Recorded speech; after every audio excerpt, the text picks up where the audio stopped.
என்ன சாம் இந்த வீடியோ எதுக்காண்டி பார்த்தீங்கன்னா நிறைய நேரங்களில் NS200 இல்லை RS200 இந்த முள் இருக்குது பார்த்தீங்களா, RPM மீட்டரில் உள்ள முள் வந்து ஜீரோக்கு இந்த பக்கம் போயிடும், இல்லைனா ஜீரோக்கு இந்த பக்கம் வந்துடும். இதை சரி பண்ணுறது எப்படி சொல்லி ஈஸியாக பார்க்கலாம். இப்போ இந்த ஸ்பீடோமீட்டரில் இருக்கிற டேக்கோமீட்டரோட முள் வந்து பார்த்தீங்க அப்படின்னா அன்னியூனாக இருக்குது. இதுக்கு இப்போ என்ன பண்ணோம் அப்படின்னா ஃப்ரண்ட்டில் மீட்டருக்கு முன்னாடி இருக்கிற சின்ன கவர் இருக்குது பார்த்தீங்களா, அதை ஓப்பன் பண்ணிட்டு இப்போ நான் அந்த வீடியோவில் பண்ணுற மாதிரி ஆன்டி கிளாக் வைஸில் சுற்றி ஜீரோவில் கொண்டு வந்து வச்சுட்டு வண்டிக்கு ஆன் பண்ணீங்க அப்படின்னா அந்த ப்ராப்ளம் சால்வ் ஆகிடும். இவ்வளோ தாங்க சிம்பிளான மேட்டர். இதுக்காக தான் நீங்கள் வந்து ஸ்பீடோமீட்டர் ரீப்ளேஸ் பண்ண தேவையில்லை. அப்புறம் நிறைய பேர் என்னோட கமெண்ட்லையும் டிஎம்லையும் வந்து ஏன் ப்ரோ பஜாஜை பற்றி மட்டும் அதிகமாக பேசுறீங்க, KTM அண்ட் பஜாஜை மட்டும் ஃபோக்கஸ் பண்ணி நிறைய பேசுறீங்க ஏன் ப்ரோ அப்படின்னு சொல்லி கேட்குறீங்க. இப்போ ஒரு மிடில் கிளாஸ் பையனை எடுத்துக்கிட்டோம்னா அவனோட அதிகபட்ச ஆசை என்னவா இருக்கும்? ஒரு வீடு கட்டணும், ஒரு பைக் எடுக்கணுங்கிறது அவனோட அதிகபட்ச ஆசையாக இருக்கும்.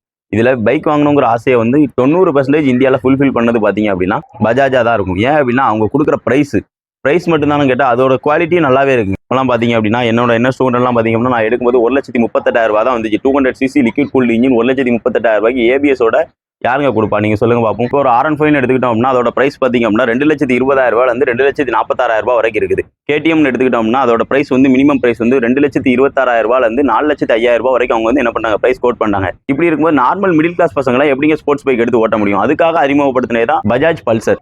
இன்னைக்கு இந்தியாவில் இருக்கிற 90% மிடில் கிளாஸ் பசங்க வீட்டில் ஸ்போர்ட்ஸ் பைக் நிற்குதுன்னா அதுக்கு காரணம் பஜாஜ் மட்டும்தாங்க. இப்படி ஒரு இந்தியன் பிராண்டா இருந்துட்டு வேர்ல்டு வைட் 1 crore பல்சர் அவங்க வந்து சேல் பண்ணியிருக்காங்க. இது எவ்வளவு பெரிய ஒரு அச்சீவ்மெண்ட். இவ்வளவு பெரிய அச்சீவ்மெண்ட் பண்ண ஒரு இந்தியன் பிராண்டை பத்தி இந்தியன் சிட்டிசனா நம்ம பேசாம வேற யாருங்க பேசுவா? இதை பேசினா நிறைய பேருக்கு வந்து பிடிக்கிறது இல்லை.